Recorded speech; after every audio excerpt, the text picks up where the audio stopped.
Well, hello everyone. It's 11 a.m. on our Pacific coast here, and we are welcoming all of you to this webinar. My name is Uliana Avatisov. I am the marketing manager for Retail Pro International, and I have with me Sam McKeveny, who is VP of Enterprise at with our friends at TruRating. We are very excited, but very sober and serious, really, about meeting with you today for this topic of mitigating in-store risk and acting on customer safety perceptions.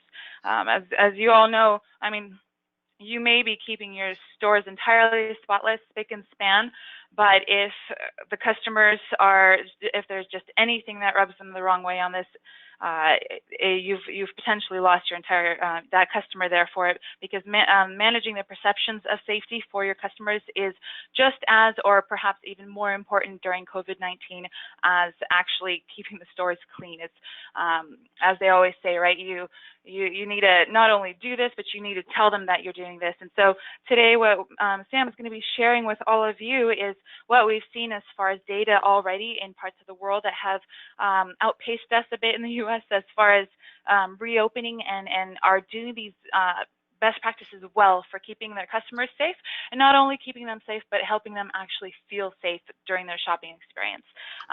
Sam has had 20 years of experience in the retail space, so he's just as familiar as many of you as with the history, with a lot of the changes and the evolution that's been going on. And so as we're all approaching this new season with COVID, and everybody's having to think through, okay, what are we doing and what do we need to do to keep connected with our customers right now, to keep getting them what they need and to help them feel safe while they're doing it, so that you're keeping your fingers on their pulse while this is happening and not losing any of your customers due to perceptions that were entirely unintended. So 20 years for Sam in the retail space, 15 years in consumer experience and consumer insight realm there, and so we are looking forward definitely to hearing more of to hear what Sam has to share with us today. Sam, with that, I will pass it on to you, and let's see what we can learn from these best practices today. Absolutely. Thank you, Juliana. So I just hit start broadcast. So thank you, everybody. I appreciate your time. What we've got teed up today is some really great information that we've been able to collect kind of throughout this COVID-19, and we've done some comparisons before and after. So with this, if you guys aren't familiar with TruRating and what we do, we've got a really simple way of collecting feedback from customers, both in-store and online. And so what we've been able to do is accumulate and gather and pull together some of those insights to share with you guys today. A part of this is going to be really focused on mitigating risk in stores, but at the same time also having the ability to increase sales. And then we'll dive in a little bit more to some of those specific best practices around measuring safety experience in store and ways in which companies are doing this today. So with that, customer behaviors are changing. And I'm sure all of you have been impacted by this just like we have. For example, I haven't had a haircut in over 8 months. I don't think I've put on a sport coat in 6 months.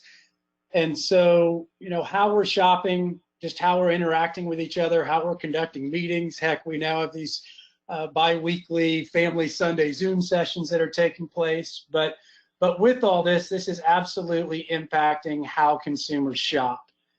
And there's really 4 key trends that we're seeing in this space. So as you take a look at this slide, first here on the left, where we're shopping is changing and how we're shopping is changing. So we're seeing, some shift from in-store to online. We're seeing the adoption of different potential purchase methods. With that, we're seeing some significant changes, at least temporarily, in shopping frequency.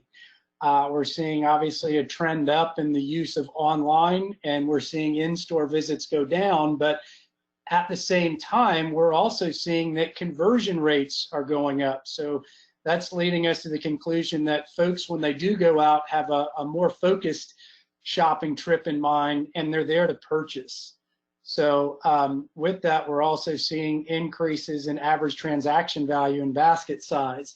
Another key change that we're seeing taking place is this change in the composition of the basket. So the items that people purchase are shifting. I think a great example of this is Target. I don't know how many of you folks on the line are actually following Target, but they cited that, you know, while their overall sales and transactions have gone up, they've seen a significant shift away from sort of their more high margin items to some of the lower margin, more basic elements that all in all, while better sales is good news, their profitability is declining at the same time.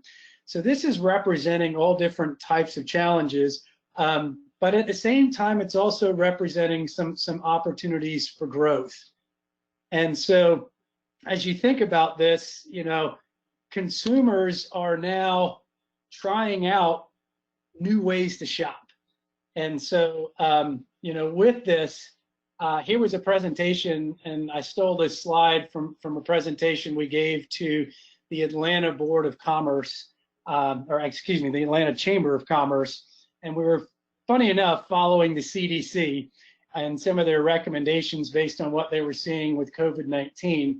But part of what we showed were things like, you know, how are the perceptions of shopping online, and how is this morphing with COVID-19? And so one of the questions that we asked across our True Rating online format was, you know, after restrictions have eased, do you think you will continue to shop online more or less often? And so with this, here in the US alone, we heard from over 21,000 consumers. And what we saw were that about half said they're going to stay the same once this is all over. I'll shop them out the same as I did online as before. 39% of folks said, yep, I'm definitely going to shop more. And 9% of folks said, nope, I'm actually going to decrease it a little bit. And so with that decrease, if we take that into consideration, it looks like about 1 in 3 folks across the board intend to shop more as a result of, you know, maybe adopting some new practices and trying out some new ways of interacting with some of the existing retailers and brands that they love today. If you take a look at this data, since we were doing this for the Atlanta Chamber of Commerce, we then broke it out by Georgia, and we can start to see some nuances here shaping the data, like a little bit more openness to shopping online moving forward. But when we get even more granular, you can start to see the difference between things like, you know, center cities that have potentially been more impacted by the virus versus suburbs in smaller communities where there tend to be, you know, less of an impact when it comes to COVID. And so I think it makes sense, but when you look at this data, you start to see a shift in the places that are more heavily impacted. Obviously, their shopping behaviors are changing and adapting more rapidly as well.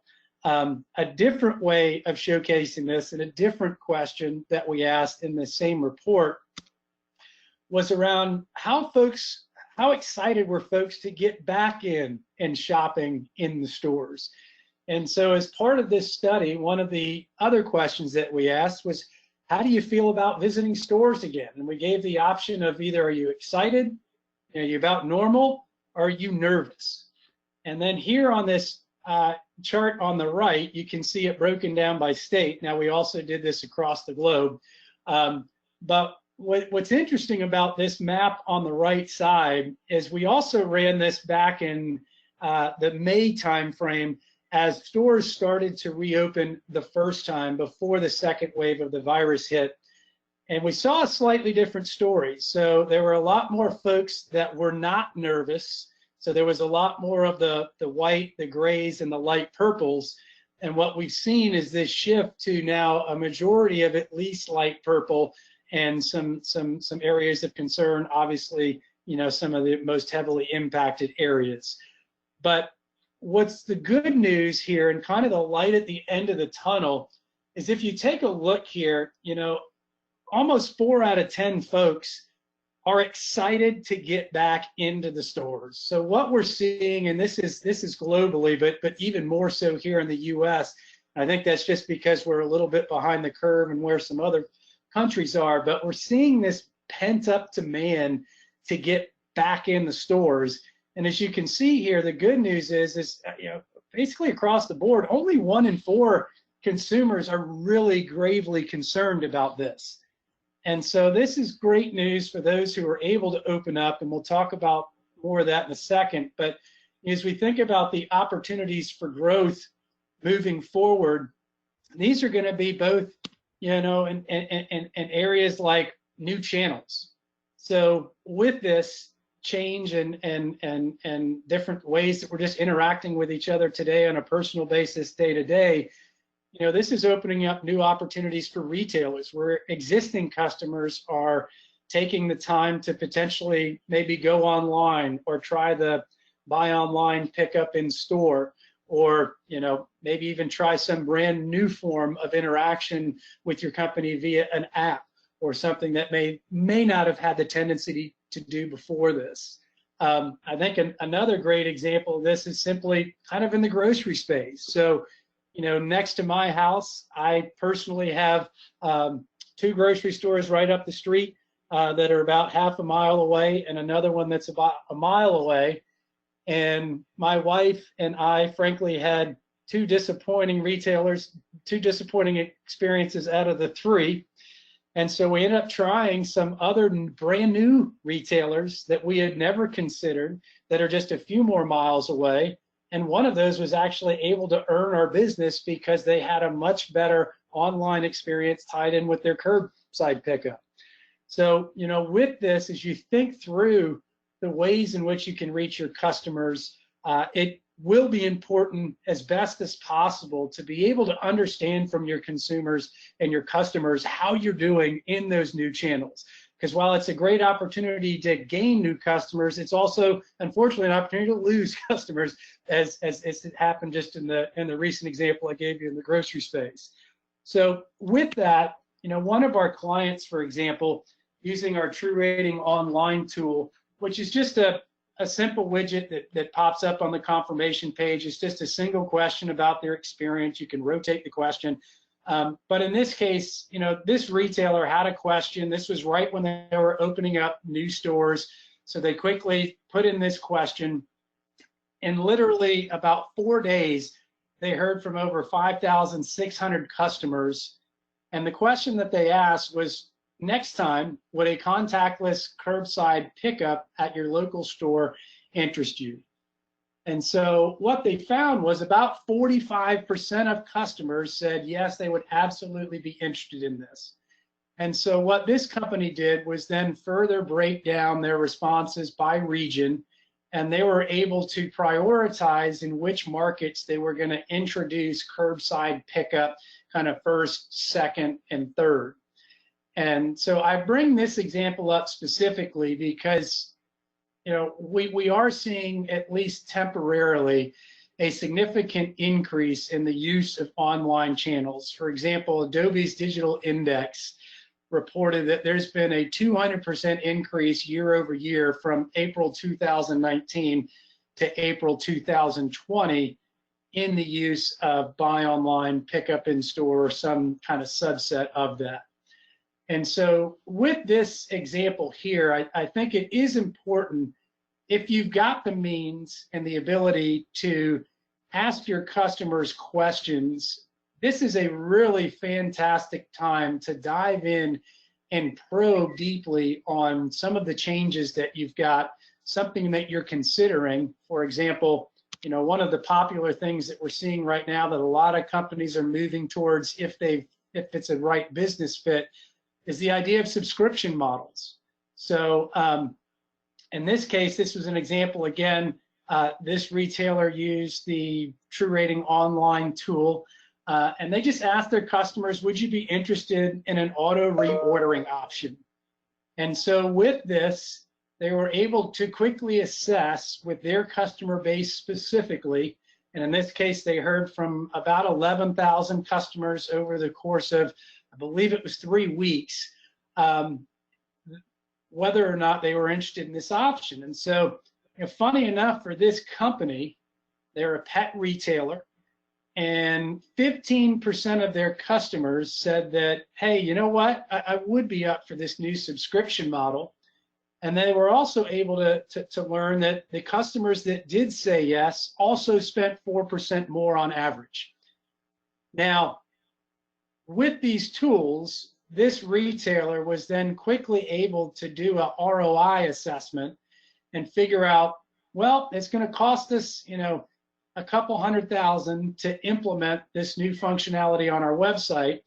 And after figuring out what the potential increase in revenue would be, this client elected actually not to go down this path. But we have seen for others that this is a viable option and it actually leads to ROI. And when they've done their analysis, it's led to a different outcome and the need to move forward. So if you've got some of these tools in place to go out there and ping your customers and really learn from them, these are some great ways to leverage those tools to really gain insight and help the business make the right decisions so that you're maximizing the investment in all the resources that you have, and you're taking those so precious funds and putting them towards the right efforts. So as we talk about some of these changes and new ways and the opportunities these represent, it's obviously huge. And I think a lot of the experts out there are predicting that this adoption of online is going to continue throughout. And I think for the most part, that is correct. But some of it may be a little bit overblown. And the reason I say that, and I'll probably get some folks disagreeing, so if you've got questions all along the way, feel free to put those in the chat box, and Uliana will help me go through those at the end. But one of the things that we're seeing, so this is example New Zealand. So they are way ahead of the curve compared to other countries out there right now when it comes to their response to COVID-19. So for example, in New Zealand, they had, as of this weekend, they've gone 100 days without a new case of COVID-19 being reported in the country.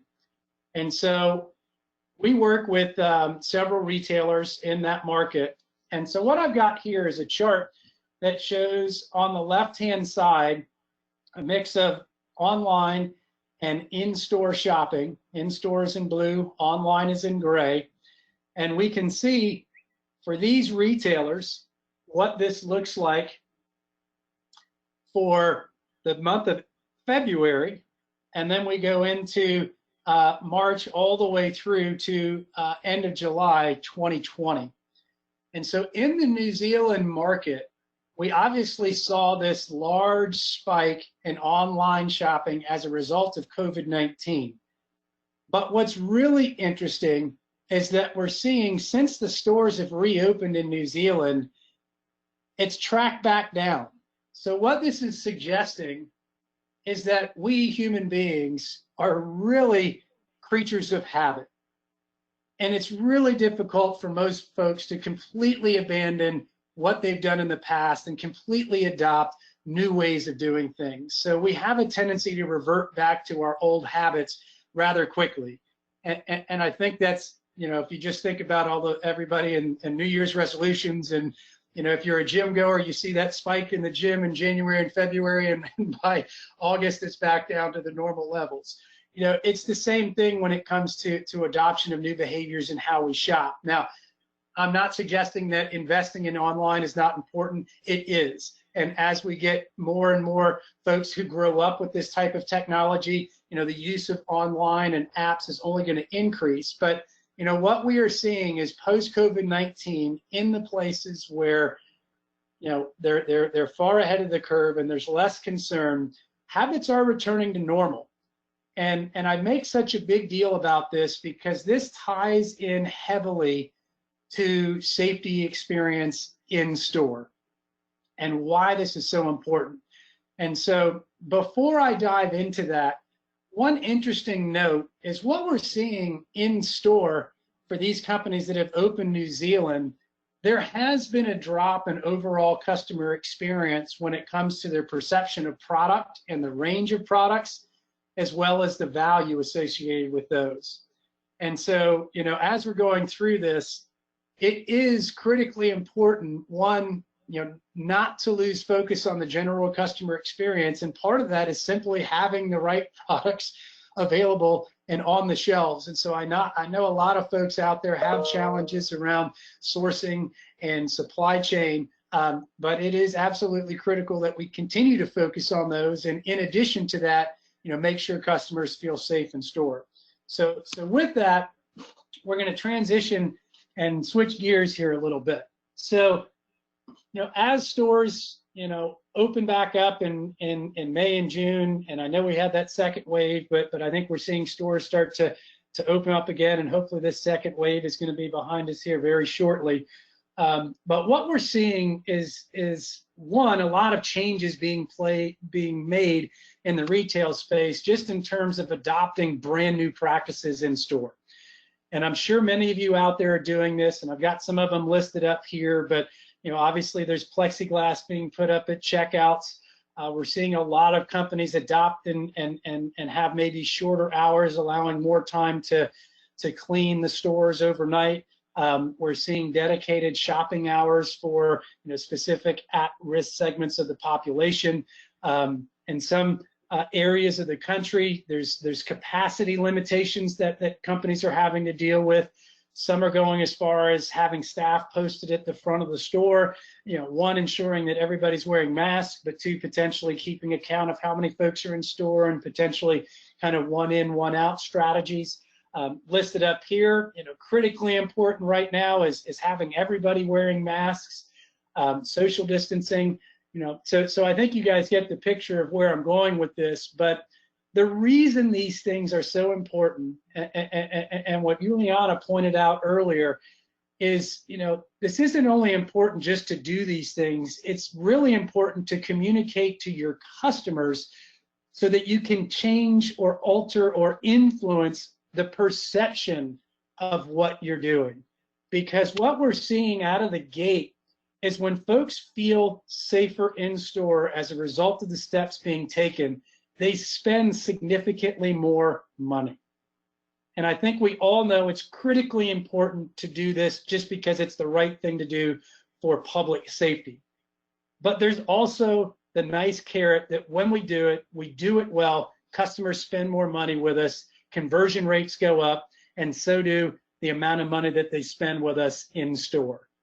And so I think that's a critically important component that companies keep in mind. So there's I know a heavy investment that already goes into just prepping and being able to introduce all these new practices.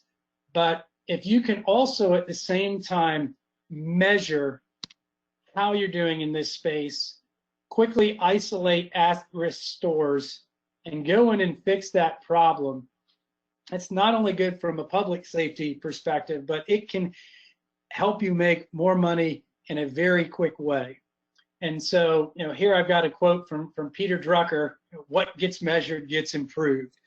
But in the retail space, there's a number of ways in which companies can collect feedback from their customers. There's the kind of the traditional in-store receipt tape surveys. I often see things like QR codes posted in store. For those of you who have loyalty programs and can collect things like emails, you can email folks. Some, if you've got phone numbers, you can even text. How we do it here at TruRating is just by asking one quick question during the checkout process on the payment terminal. But regardless of how you're collecting this information, there's two real critical components to when it comes to, how do you measure this effectively and how do you drive change? And so the first is just getting a baseline understanding of the perception of safety in your stores. And so, if you're got one or two stores, probably not a big deal, especially if you're in the store quite a bit. It may be easy to keep a pulse on this. But as you start to introduce more and more stores, the ability for, or the probability that you're going to have some operational inconsistencies, so some stores doing better, some doing worse in these areas, is very, likely to happen. And so one of the questions that we recommend everybody ask their customers is, did our COVID-19 precautions make you feel safe in store today? And so with this is a quick example from one of our clients. This is a larger client. They've got about 1,000 stores across the US. And good news for them is 94% of their customers told them they were doing a good job. The bad news is 6% said no, frankly, I didn't feel safe in store today.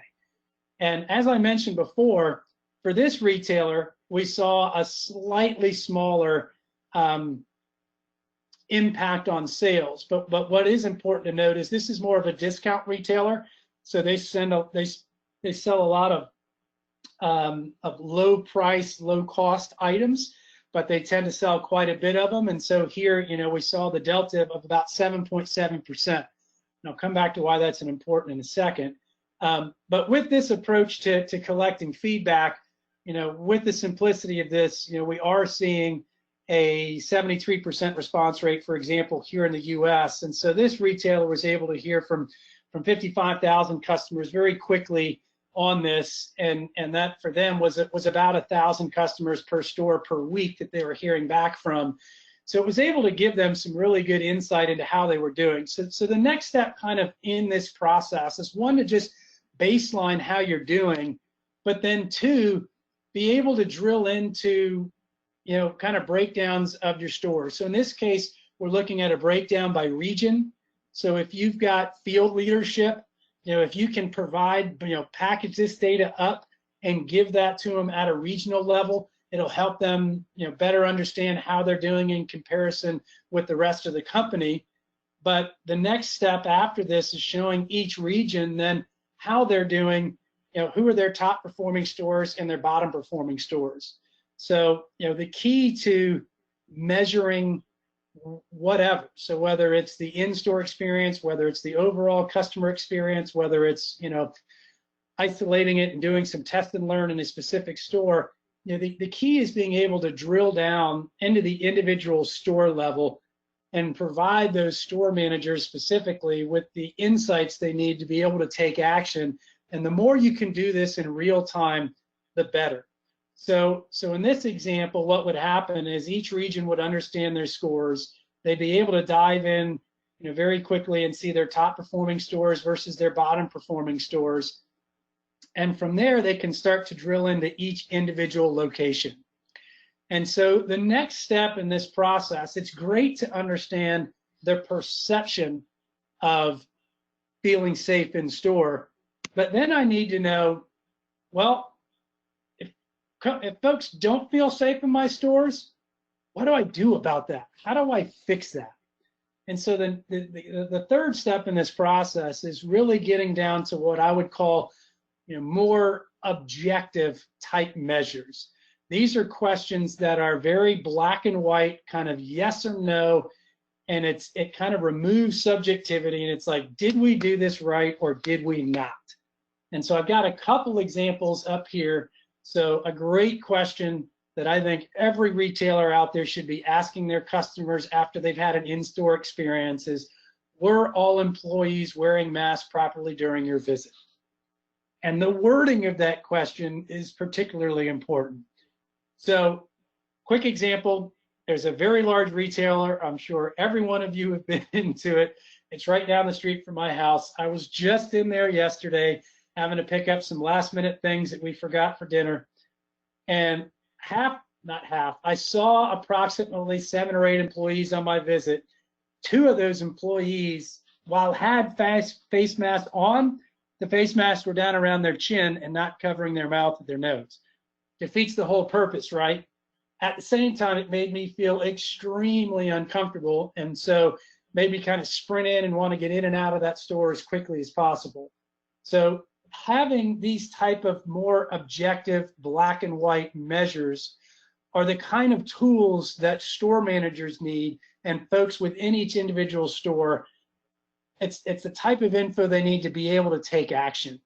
So having that combination of subjective perception-based questions and marrying that with these more objective questions is really key to being able to drive change within each location. And so a couple more examples here of things you might think about depending on your business are, where are social distancing practices acceptable today? We have a lot of clients that ask, did you see our signage in terms of what we're doing, just to see if they have the right placement? Are people noticing it? We've even had one customer or client go as far as to assign an associate to constantly be visibly cleaning the store during open hours. Now, while that's an expensive proposition from a resource perspective, what they're looking at it through two lenses. One is they need to be constantly cleaning the store, but two, the perception that gives a customer if they see there's an associate actively cleaning the stores, it just heightens that perception and makes them feel overall better. And so, with tools like this, ideally you've got the flexibility to quickly swap in and out questions. And what we do, for example, in our system is we can just ask a simple question like this, and then in the stores that are poor performing, we could send down a separate set of questions to those stores that would allow you to kind of deep dive those key areas. And so some other key what I would call kind of key driver questions to the perception of safety would be things like, was there enough sanitized carts available? Was there hand sanitizer available? Did you notice our associates cleaning the store during our visit? So all these things are going to give you some insight into why or why not a store may be getting good or bad ratings. Now, ideally, when you ask these questions, you have the ability then to drill down to the individual shift level and even by hour for each individual location. So, this is an example for that all-important question that I mentioned: were all employees wearing masks properly during your visit? If you've got the tools, or even if you have to do it by a spreadsheet or whatever means, if you can break down and start to give each store insight by day of week. So here I've got Sunday, Monday, Tuesday, Wednesday, Thursday, Friday, Saturday on the left-hand side, and then I've got morning, afternoon, and evening shifts.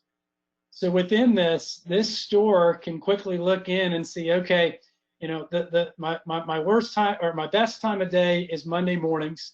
My worst time of day, ironically, is the evenings of Tuesdays. And so, ideally what I can do as a store manager is look at my labor schedule in this example and see, okay, how many folks do I have on shift? What kind of tasks are I having them do? How many folks do I have on staff? Who are they?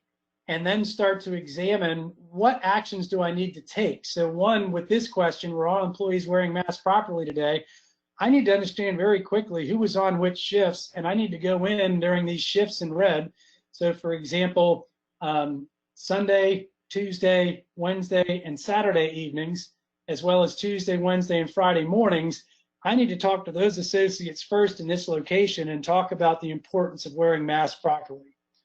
Once I've had those, I can then move in to these other areas. Now, the key is if you've got a tool that collects feedback in real time and allows you to collect a lot of data, within each store every day, you can start to measure the impact of these type of things, for example, week over week.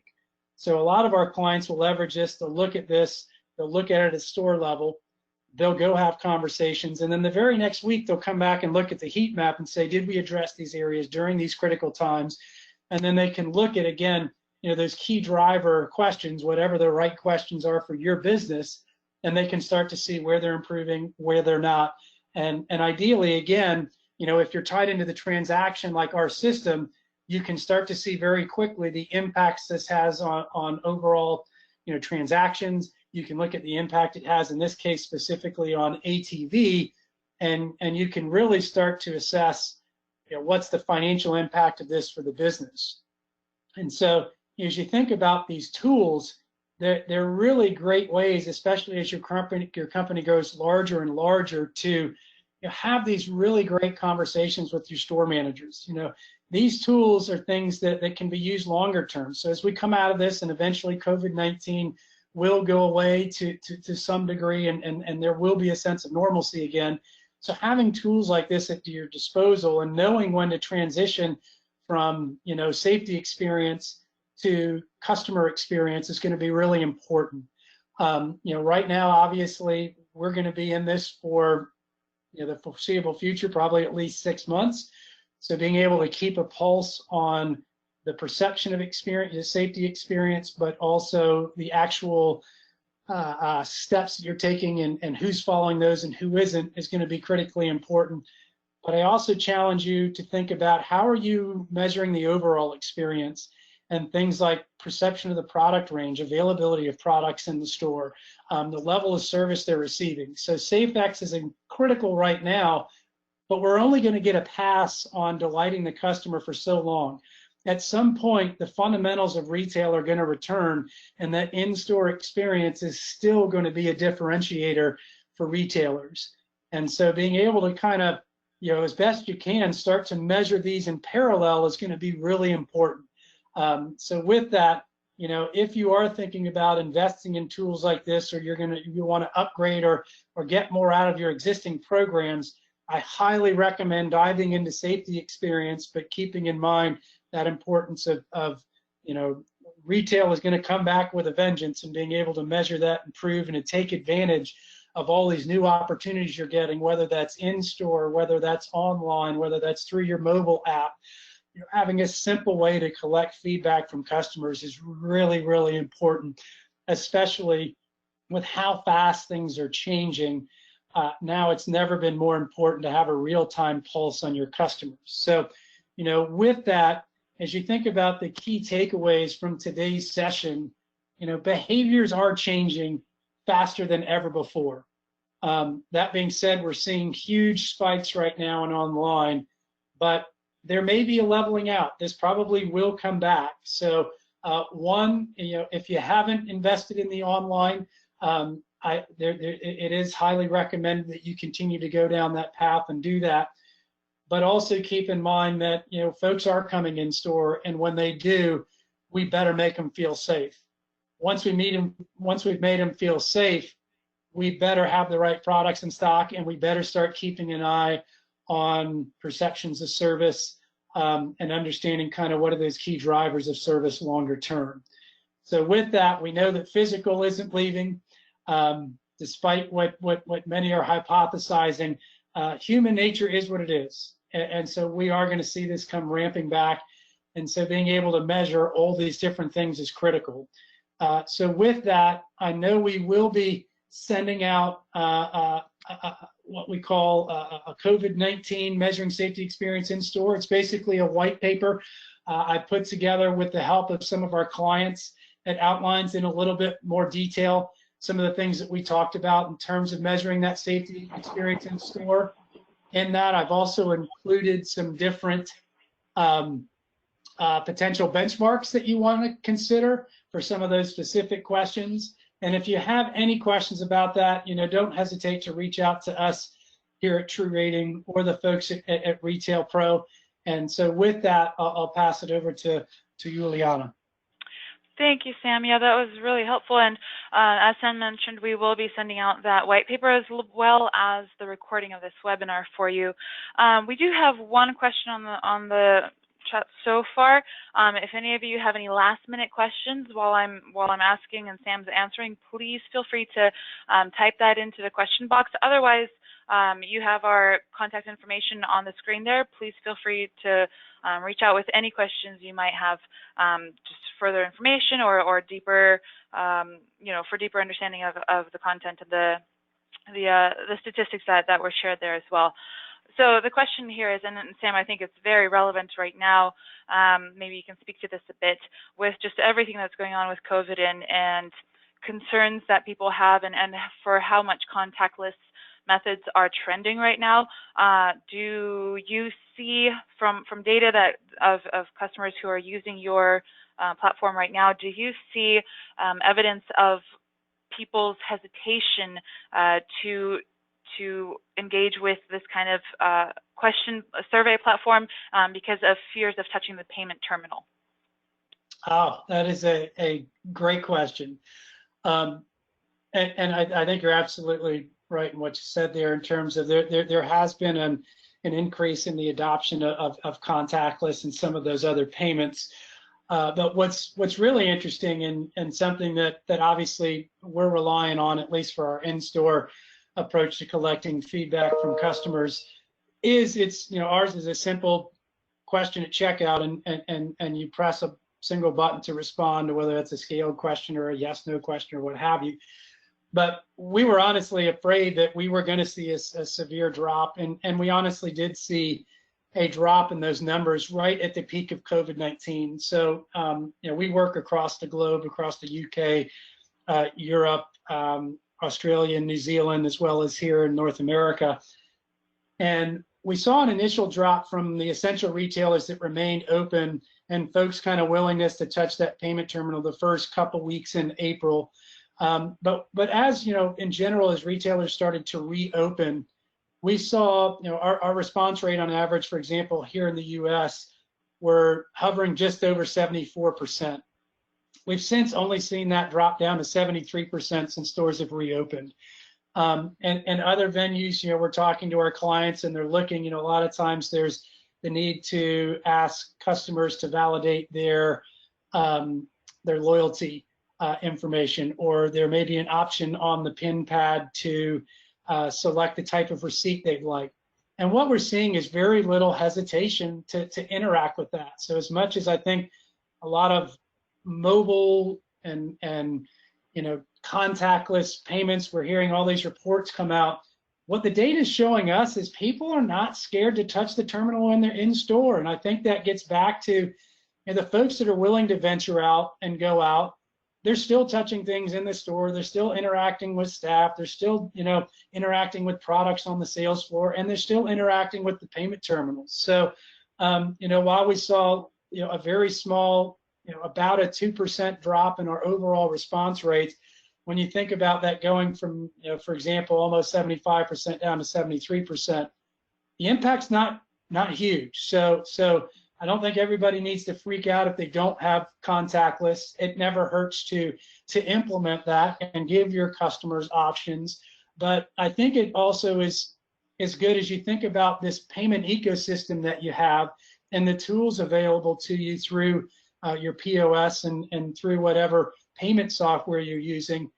Customers are still interacting with these tools, and that has not changed. And I think it's a way of communicating and collecting information and really running the business that provides insights. It's a tool that everybody's already comfortable using. So I highly recommend everybody take advantage of that and look at ways in which they're using it and think about optimizing that, because it's a great tool, and our clients are just frankly finding and having quite a bit of success in terms of just hearing from a truly representative sampling of customers, but then also having the tools to drill down at the store level and actually, be able to move the needle and drive change and measure that change and impact, things like same-store sales growth. And obviously, conversion rates are more important than ever now as well.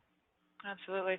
And I think, just for us at Retail Pro, something that we always focus so strongly on is just the insight that you can gain from your data, right? With the point of sale transactions, you're getting just tons and tons and tons of data flowing through, that a lot to learn about your customers indirectly in this way. And what the really great thing about the True Rating platform is it's giving retailers the avenue to directly ask their customers, right? So they're not necessarily, so then you can combine the both of them. You've got your direct customer feedback on the particular issues and questions that the retailer is needing to feel out right now, as well as what that translates into with transactions, right? And the inferences that you can draw from that. So I think that's just a solid way to be learning a lot more and getting more from your data to be seeing how you can shape the operations, especially right now. And right now, but also as things kind of move, as when we overcome this pandemic, it's going to be really important to be seeing, okay, how can we shape our operations to make up for the lost time, make up for lost sales, right? And the rest of 2020 and on further, it's going to take a while to recover. And so just getting more ways to reach a customer, to see where they're at, to learn from what they're thinking and feeling, and how they're interacting with you is just going to be a really, really important for the rest of 2020 and beyond for sure, as far as getting insights. Well, with that, I think we will wrap this up, but thank you all for joining us today. And as we said, we will be sharing that white paper as well as the webinar recording here later this week. So watch for that in your inbox, and do feel free again to reach out with any questions that you might have directly to Sam or myself for that. And thank you all for joining us today, and we hope you have a wonderful rest of your day today.